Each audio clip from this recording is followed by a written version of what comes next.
What's something you did as a child that you regret? Story 1. Being so mean to my younger sister in our childhood. I often wonder how much I contributed to her current mental health struggles. It eats me alive some days. As a younger sister of a very mean one, do tell her. Mine told me in our 30s, and I cried my eyes out of relief. Because the child inside you, even though adult you knows better, still feels like there is something wrong with him or her in order to deserve that. And yes, serious damage can be done. It's not easy growing up being hurt by someone who is supposed to protect you. I forgave her, and although, at least in our case, something is broken forever, we have now the chance to be as close as we can in these new circumstances. I wish the best for your sister and you, and remember that it wasn't your sole responsibility. The adults around should have interfered or taught you better, helped you open your eyes sooner. Main reason I forgave my sister is because she was 7 years older than me, but quite young too. And even though I got the worst part of it, I know it hurt her too. I just want to point out that you were a child. Your brain was not fully developed yet. It was primarily your parents' responsibility to protect her and to take care of whatever emotional needs in you weren't being met that made you feel like you had to be mean. And I say this as someone who had an extremely similar experience in my family. Not to blame your parents or say they were horrible people. Often we just do the best with what we have. But this is a lot bigger than you. As an adult, you can see now the way you treated her was harmful. That shows growth, as in life experience, brain development, and willingness to change. As kids, we are just doing our best, and sometimes it doesn't look that good, but we are holding ourselves up to adult standards that are impossible to meet for most children. I'm impressed by the people who recognize and take responsibility for their behavior, just in general, and specifically to their siblings. Story 2. Back in high school, I was messing around with a couple of friends on top of a shipping container. We had to get down, so I sat on the edge, slid off, and tried to land. When I did, my knees buckled and I bent backwards just slightly, making my back absorb all the force. At that moment, I fractured my spine and herniated my disc. Ever since then, I've always had horrible back problems. I constantly re-herniate my disc, causing extreme pain for 4 days, and then it slowly goes away. In about a week's time, I'm back to normal. I'm extremely careful and deliberate with all my movements so I don't injure myself again, but sometimes it doesn't matter what I do. Just in this past year, I've herniated my disc 3 times, and doctors refuse to do anything about it other than treat me with medications and PT because I'm young, fit, and healthy. I don't think I'll ever return back to normal. I expect within the next 10 years I'll finally be allowed back surgery because I will be in my 30s. I can't even play the sports I want to without fear of hurting my back. Hurt my back sledding when I was 15.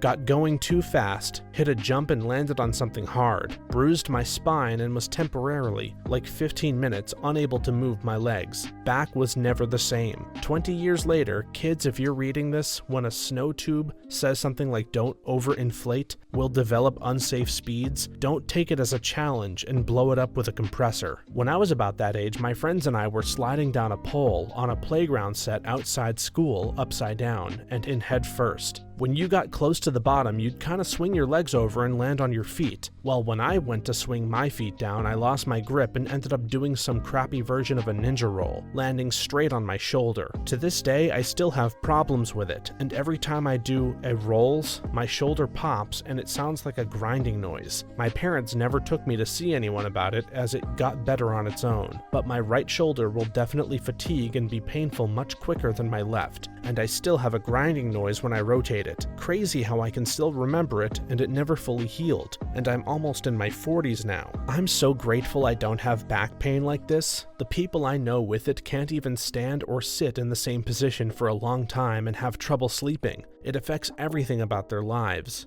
Story 3.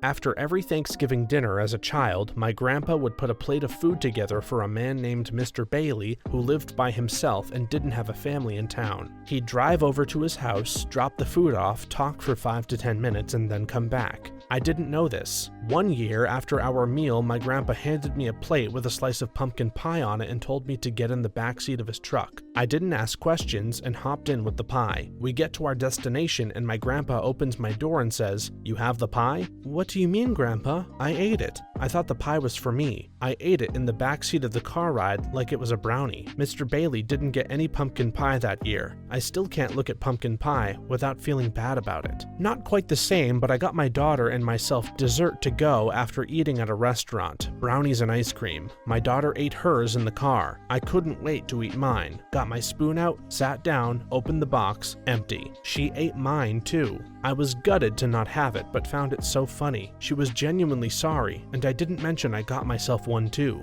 She thought both were hers, as it was in small boxes. I loved bringing it up every now and then. It's a fond memory now. I hope she doesn't feel guilty anymore. My theory is that everyone has a duh moment brought on by bad communication. When I was 7 or 8, my dad gave me a gas card and asked me to check the balance while he pumped gas. He tells me to go to another pump and run the card through to see the balance. I did. It was a few dollars. The next week, he goes to use the card and it's empty, and he interrogates me. Did I run the card backwards at the pump to reload the money? No. You didn't tell me to do that. He was so mad that someone else got his few dollars at the pump for free. I felt guilty for ages until I realized it was his mistake, not mine. Recently, I wrapped up work with a contract client and they were the ones to end the contract. We discussed what needed to be done and I completed the full month of social media posts before my last day. Right before I left, in our last meeting, they asked if I had also written 7 additional newsletters for May. It took everything in me not to laugh. No, you didn't ask. I found clear communication to be very important, especially with kids.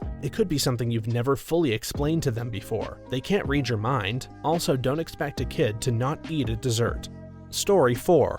When I was 4, a neighbor girl and I became friends. I invited her over one day to play. We were playing with dog food. It was fake food. While she started eating it, I screamed at her and called her nasty and was just awful to her. I told her I didn't want to play with her anymore. As it turned out, the poor girl was severely neglected. Her parents never had food, so she was basically starving. It didn't dawn on me until I saw that they were kicked from their home and it was condemned and torn down a year after. I remember I went over to play one time and the house smelled like rotting hamburger meat. There were cockroaches everywhere. It was traumatizing. I cannot imagine living there. I have tried to find the girl via social media, with no luck. I feel you, man. I had a rugby mate. He always got a sandwich from my dad every Thursday, and I got nothing. And I used to think my dad was a jerk until it dawned on me. The kid was poor and my dad was being kind. And to realize one of your buddies is struggling, man, I felt so bad. I told my mom and she told me to bring him home for dinner. And from then on, he would visit me often when I was sick or when I had lost someone. When my parents split, he was there to help me cope. True, we weren't the best of friends, and we haven't talked in years, saving a few crossings of our paths in the neighborhood. He passed away last month from leukemia. It hurt me a lot to hear that. He was such a good man who deserved so much from life. Let me tell you a little about this dude. He had the greatest thumb ever. He brought back to life so many plants, and he loved selling them, nurturing them, tending to them. Truth be told, I thought this guy would outlive me. I kind of feel bad not seeing him again. I got to turn 29 this year. He didn't. This sucks, but at least he's away from all the suffering, and I really hope there's a heaven so I can meet him again. And I hope when I do, he's fat as a cow for all those meals he couldn't get. You deserve it, Nacho. Man, stuff like this makes me reflect on my childhood. I wonder if I ever did or said anything to someone who might have been living a nightmare at home. There's this one girl from the 2nd grade I think about from time to time. She'd always stare at people. She was super quiet, and whenever she spoke, it was robotic and slow and weird. I was a super quiet kid too, but never did any weird stuff like that, so I had friends, but she didn't seem to have any friends at all. I wish I could go back and just be nice to her. As an adult, I've heard stories of children who have the 1,000-yard stare. Thinking back, that seemed to be the case with her. I hope so much that this wasn't the case with her. I wish there was some way to have even a little bit of awareness as kids. Kids need to be taught that not every child has a good life, and that lesson needs to be taught constantly because we don't retain all our memories from just one lesson. That's why shows made for toddlers and kids constantly repeat stuff and teach the same lessons. I was never really mean, I don't think, but I could have definitely been nicer. I think I only started going out of my way to be a nicer person once I was in the 4th grade, but even then, then I could have done better. The silver lining is that I could have been worse, I guess. I think a lot of people probably have stories like this. They could have treated somebody better, but they didn't know what was really going on, or because they were a kid. They just didn't know enough about the world. Story 5.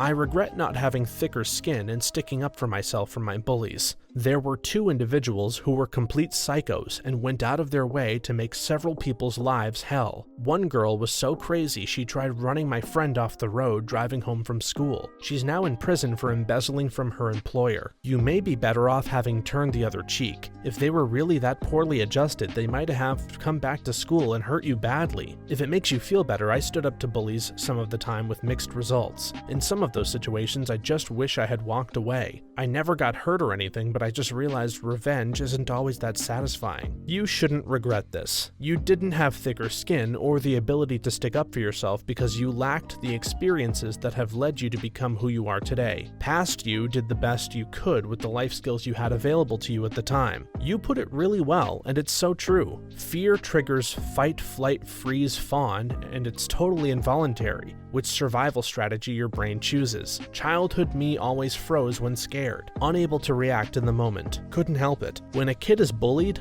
honestly, they don't have a lot of options. Some schools have a policy where in any fights, all parties are punished, no matter if one kid was defending themselves. What are they supposed to do? Take it like a punching bag? I didn't get into any physical fights in school, but I did absorb a lot of ridiculous comments and judgments. Story 6.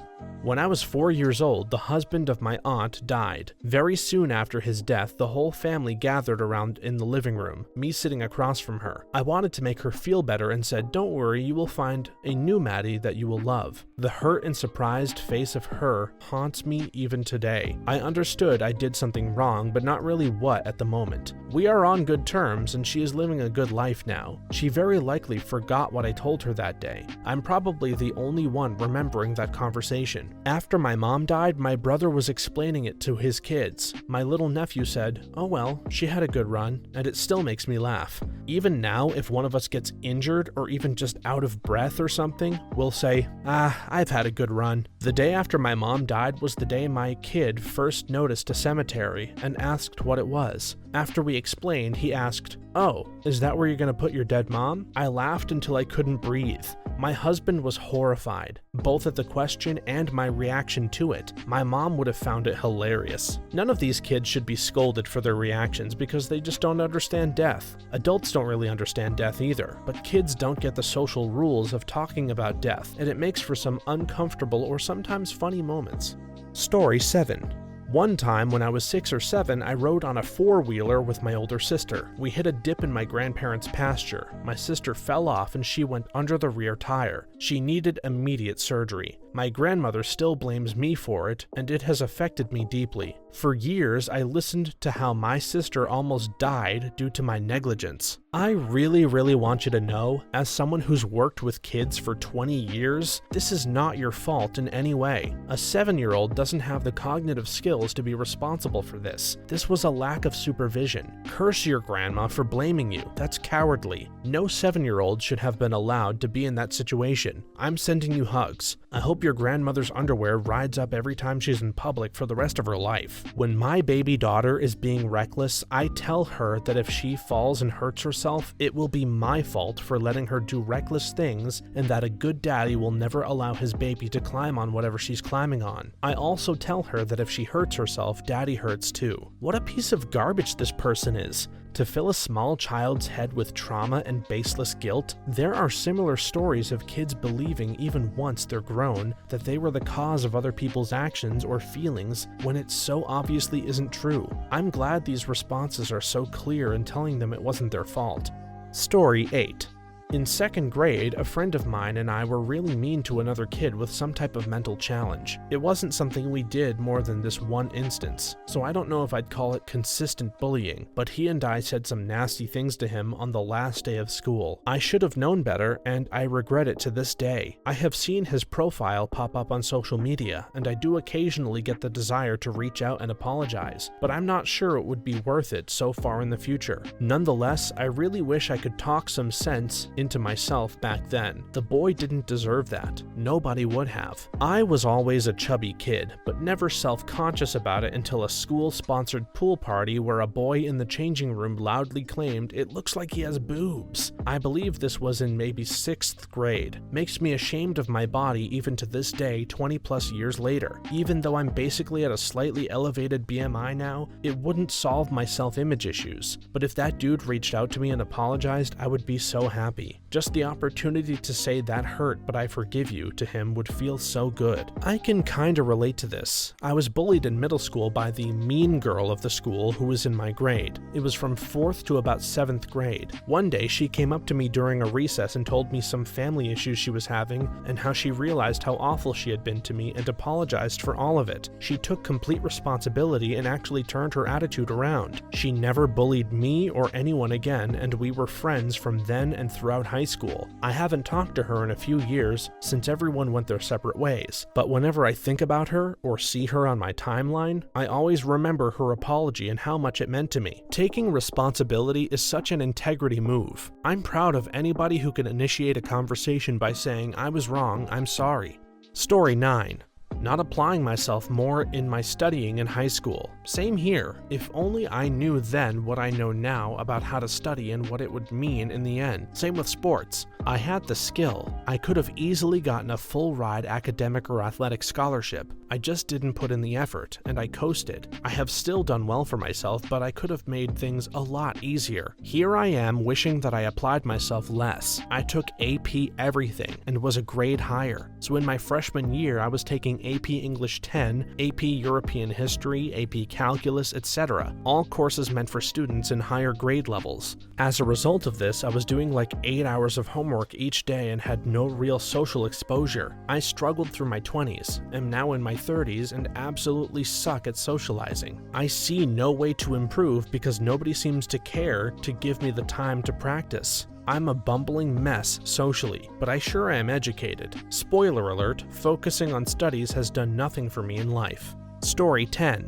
When I was maybe 12 or 13, I had a pellet gun, one of those that you would pump a few times and do little target shooting. Well, I grew up out in the country, and one time I decided I wanted to shoot a bird. Now, to clarify, I like animals, and I didn't want to kill a bird, just hit it because shooting my pellet gun was fun, and my stupid kid brain didn't connect shooting it with killing it. Anyways, I see a little bluebird and take a shot. I miss. I take another shot and miss. But on the third shot, I hit it. I immediately realized I messed up. It fell out of the tree and was flopping around on the ground. I knew in that moment there was no saving it. The kindest thing I could do in the moment was to put it out of its misery, so I had to pump the gun up to the max. I wanted to make sure it killed it as painlessly as possible, holding back tears before putting the pellet gun to its head and finishing it off. I was devastated. I was a murderer now. In that moment, if I could have lost a limb to save that bird and make up for my mistake, I would have. I remember crying for what felt like hours. Then I went inside and decided to make amends as best I could. This was back in the early days of the internet, and we had AOL, so I went in and emailed all my little friends to let them know not to shoot birds,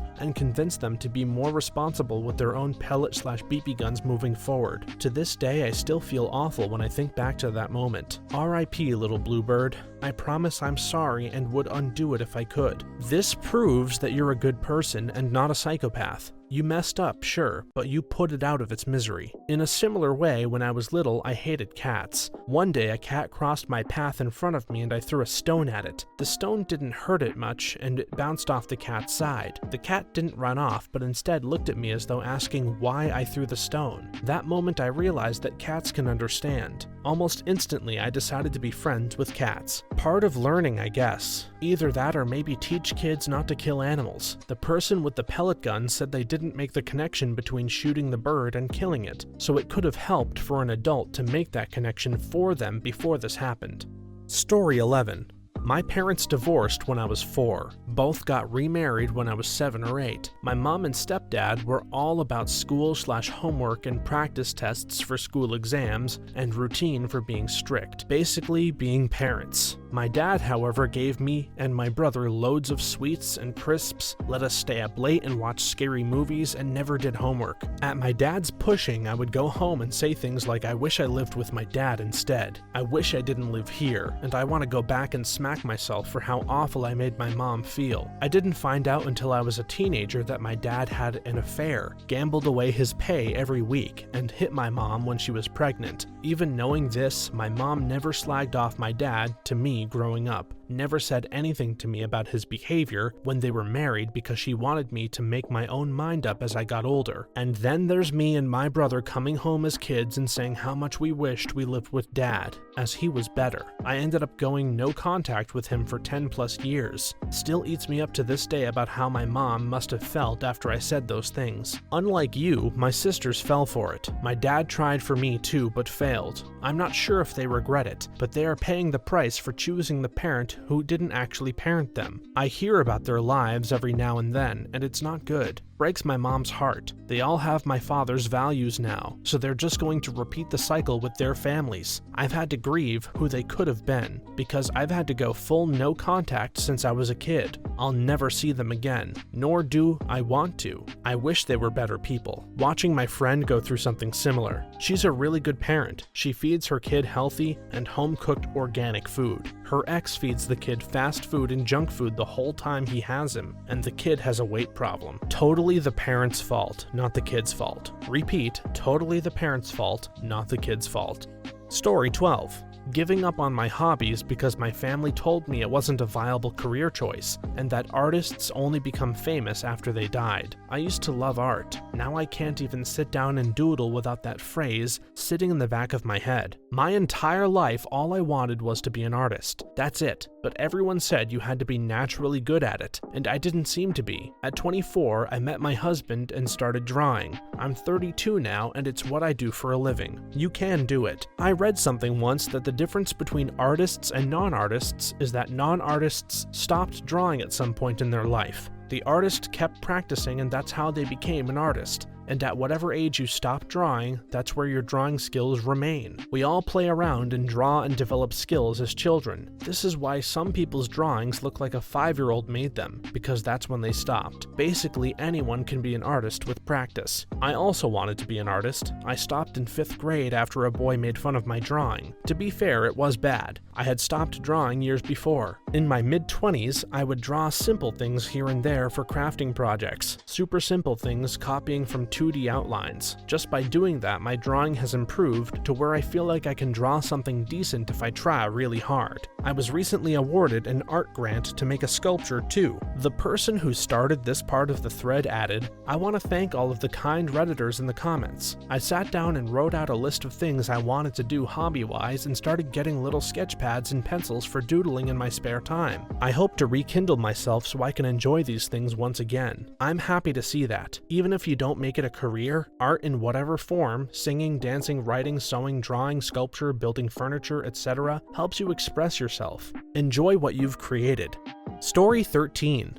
Ignoring my dad all the times he tried to teach me things like car maintenance, home repair, etc. before I stopped speaking to him. I feel that way about skills I wanted to learn from my mom. Some things I can't remember because I didn't write them down, etc. But being around her most of the time was an anguish. I feel sad, but then I remember I can learn their things now and I won't have a bad memory attached to it. All that stuff is on YouTube now, and will probably be better advice than the average dad would give. So at least you can catch up. Exactly. There's a channel literally called Dad, How Do I, where he explains all kinds of things like tying a tie, changing oil, fishing, making nachos. That's not the only channel, but I think it's cool.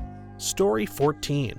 I was in year 7 at school, just started high school/senior school, 12 to 13 years old for the Americans out there. Our chemistry teacher's name was Mr. Franklin. This is going to become important later. We were doing an experiment called copper sulfate. Basically, it is copper and hydroelectric acid over a Bunsen burner until you get blue crystals. The Harry Potter movies were not out yet, but the books were. My partner and I decided to see what would happen if we added powdered magnesium to the mix. We knew there would be a pretty flame, because we had seen magnesium ribbon being burned a few weeks before. Now, it is important to note that at the time, magnesium powder was only allowed to be used in a controlled setting for Year 9 students, aged 14 to 15. Our teacher left the room and I slipped into the supply cupboard, grabbed a pinch, and told my partner that our teacher would be so amazed and think it was awesome. It was not awesome. Mr. Franklin came up to our station and wanted to see our progress. I said, not good at the moment, but check this out. Right as he leaned in to have a look, I threw the magnesium powder into the mixture and it blew up in his face,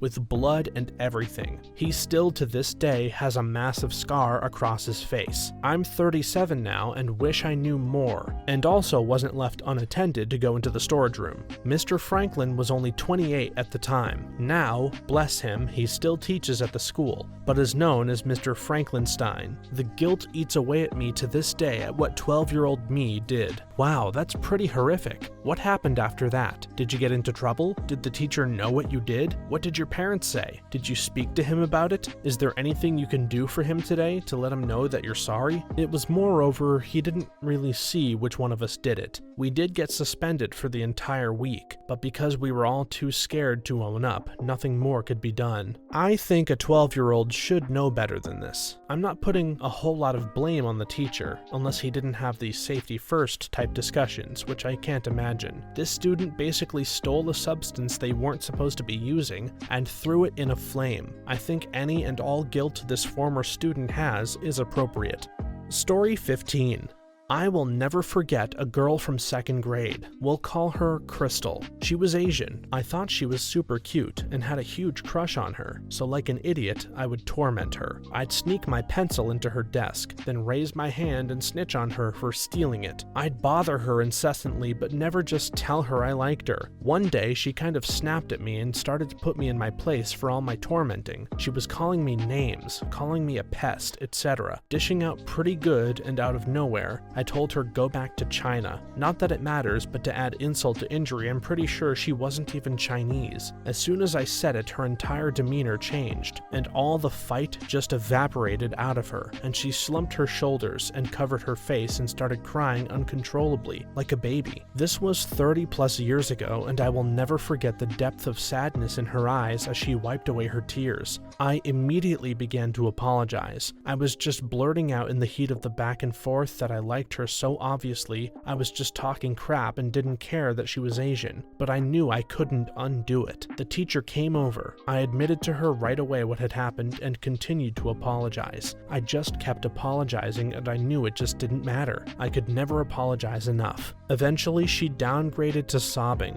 My grandmother was a volunteer at the school and they called her up to let her know what happened. I got a talking to at home and I just kept apologizing. I got punished and I didn't mind because I deserved it. I don't even remember what the punishment was, but it wasn't enough. I saw her looking at me later that day, and I could feel that she hated me. I could never even bring myself to look at her on purpose again. I was sick with regret and shame. She was only at our school for that one partial year. School ended a few weeks later and I never saw her again. I've kind of passively looked around online to try and find her over the years, to maybe apologize again as an adult, but part of me wonders if I even deserve whatever closure I might get out of that. Would she even care? Would I be doing it for her? Or me? At this point, I don't know. This will be one of those last things I think about as I gasp my dying breath. I'll regret it forever. Crystal, if you're out there, I'm more sorry than I could ever put into words. Why are kids sometimes mean to kids that they like? As a kid, I was sort of like that. I would be kind of brash towards the boy that I liked. I didn't bully him, but I employed a sort of sarcastic meanness that I didn't really use with any other friends. I regret being rude to him as a kid. In high school, I heard he got suspended for selling Xanax, and shortly after ended up in the hospital after overdosing on stims. Haven't heard anything about him since. I wonder if he remembers me being mean to him. Kids are, at best, still learning healthy ways to express normal emotions. I have to imagine a group would trend towards healthy expression if left to its own devices long enough. But inevitably, every child learns from those around them that are older. What they learn is determined by the character of those around them, and their willingness to be deliberate about teaching. Perhaps this person, as a child, truly did not absorb or even witness a healthy expression of having a crush, so they reached into their bag of social tools and tried out this and that. And at some point, when Crystal confronted them and the intensity of their emotions welled up, they reached for a big tool. One they knew must be powerful because they had seen someone in their life use it when they were really upset. Even though they didn't know what it was for, they used this social tool because they felt they were running out of options. So yeah, kids are jerks, but they aren't evil or possessed. There are just certain times in our lives where our impulses and abilities rapidly outpace our rationality and wisdom. Being in the stage when you are first able to process and regurgitate population-specific insults must be one of these times, as is when you learn you can like someone. That sounds like a well-thought-out explanation. You respond how you have been taught, and when you don't have that much experience, you can't tell what's harmful.